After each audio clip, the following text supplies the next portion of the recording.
নমস্কার, Bengali film reviews চ্যানেলের তরফ থেকে আপনাদের সকলকে সুস্বাগতম। আজ আমরা রিভিউ করব রাহুল মুখার্জি পরিচালিত ওয়েব সিরিজ দাদুর কীর্তি নিয়ে। আপনাদের সঙ্গে তন্ময়।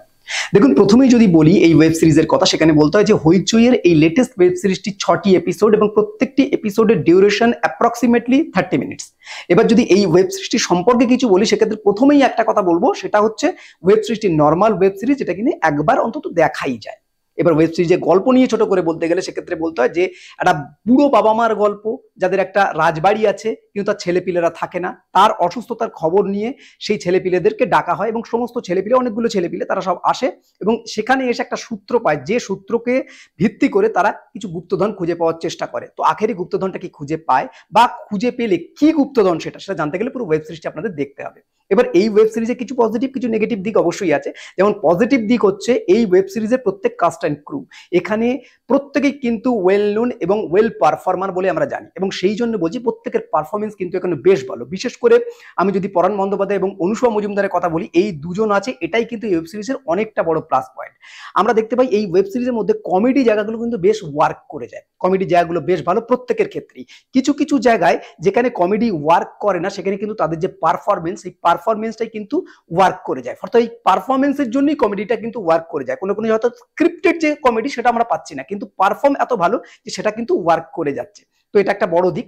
সেকেন্ড হচ্ছে এখানে খরাজ মুখোপাধ্যায়ের ভয়েস, এটাই কিন্তু এই ওয়েব সিরিজকে একটা অন্য ডাইমেনশন দেয়। থার্ড যদি কোনো কথা বলতে যাই, সেটা বলতে হবে মধুরা পালিতের কথা। অর্থাৎ আমরা জানি তিনি একজন খুব ভালো একজন সিনেমাটোগ্রাফার, ফলত এখানে ডিওপির কাজ যেটা করা হয়েছে, প্রতিটি অ্যাঙ্গেল কিন্তু একটা অন্যভাবে আসছে এবং অ্যাঙ্গেলগুলো কিন্তু আমাদের অনেকটাই দৃষ্টিনন্দন মনে হচ্ছে। এবং এই ওয়েব সিরিজের গানগুলোকে যেভাবে ব্যবহার করা হয়েছে, সেই গানগুলো কিন্তু বেশ ভালো। ফলত এই করে যদি আমি এই ওয়েব সিরিজের কিছু পজিটিভ পয়েন্ট বলি, ও আরেকটা পজিটিভ পয়েন্ট অবশ্যই আছে যে এই ওয়েব সিরিজের মধ্যে বেশ কিছু ইমোশনাল ব্রেকডাউন আছে, সেটা কিন্তু ওয়ার্ক করে। বেশ কিছু বাবা ছেলের ইমোশনাল দৃশ্য আছে, সেটাও কিন্তু বেশ ভালোভাবে কাজ করে যায় এই পুরো ওয়েব সিরিজ জুড়ে। এবার যদি নেগেটিভ কিছু পয়েন্টের কথা আসে, সেক্ষেত্রে বলতে হয় যে ওয়েব সিরিজটার মধ্যে কিন্তু অনেকগুলো কাহিনীকে অ্যাড করার চেষ্টা করা হয়েছে। ফলত প্রত্যেকটি কাহিনীকে একটা এস্টাবলিশমেন্ট দিতে গিয়ে কোনো কোনো সময় মনে হচ্ছে গল্পটা যেন থেমে যাচ্ছে। তো সেই জায়গাটা মানুষের বোর লাগলেও লাগতে পারে। এ পর্বে যদি আমি বলি যে এখানে সত্যম, যে এই বাড়ির কেয়ারটেকার, তার একটা লাভ সাইড দেখানো হয়েছে, সেই লাভ সাইডটা কিন্তু কোনোভাবে এস্টাবলিশ হয় না ঠিকঠাক ভাবে।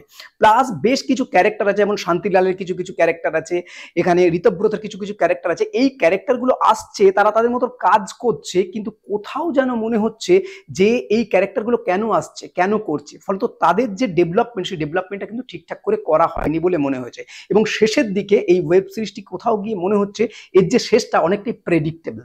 ফলত এই জায়গাগুলো কিন্তু এই ওয়েব সিরিজের একটা নেগেটিভ পয়েন্ট আমি বলতে পারি। কিন্তু ওভারঅল যদি একটা জিনিস বলি যে ওয়েব সিরিজটি ভালো ওয়েব সিরিজ, মোটামুটি একবার দেখার জন্য তো ওয়েব সিরিজটি বেশ ভালো। এবং এখানে পরাণ বন্দ্যোপাধ্যায়কে আপনাদের দেখার মতন বিষয় লাগবে, কারণ পরাণ বন্দ্যোপাধ্যায় কিছু কিছু জায়গা আপনাদের মনে হবে লাউড, কিন্তু সেই লাউড জায়গাটাও আপনাদের কোনোভাবেই কমেডি রস থেকে কিন্তু বঞ্চিত করবে না। ফলত ওভারঅল সিরিজ জুড়ে আপনারা এন্টারটেনমেন্ট একটা ফ্যাক্টর সেটা থাকবে, কারণ এই ওয়েব সিরিজের মধ্যে আমি আগেই বলেছি অনেকগুলো সাইড আছে। এখানে একটা ভৌতিক অ্যাম্বিয়েন্স আছে, এখানে একটা পারিবারিক বন্ডিং আছে, এখানে একটা লাভ স্টোরি আছে, এখানে একটা গুপ্তধন খোঁজার রহস্য আছে। ফলত এই সবকিছু মিলিয়ে একটা ওয়ার্ক না করলেও আর একটা ওয়ার্ক করে যাচ্ছে। তো সেই ক্ষেত্রে দাঁড়িয়ে আমি যদি বলি যে রাহুল মুখার্জির আগের যে ছবি বা আগের যে ওয়েব সিরিজ দিলখুশ, সেটার তুলনায় কিন্তু এটা ফার বেটার ওয়েব সিরিজ। আপনারা অন্তত একবার দেখতেই পারেন। তো ওয়েব সিরিজটি দেখার পর কেমন লাগলো অবশ্যই আমাদের জানাবেন। এই হলো ওভারঅল রিভিউ। এরকম নতুন নতুন রিভিউ জানতে বেঙ্গলি ফিল্ম রিভিউজ দেখতে থাকুন। আপনাদের গুরুত্বপূর্ণ মতামত আমাদের কমেন্ট বক্সে অবশ্যই জানাবেন। বেঙ্গলি ফিল্ম রিভিউ সোশ্যাল মিডিয়াতে সব জায়গায় অ্যাভেলেবেল আছে, আপনারা সেখানে আমাদের ফলো করতে পারেন। বাংলা সিনেমাকে এগিয়ে রাখুন, বাংলা সিনেমার পাশে থাকুন। Thanks for watching.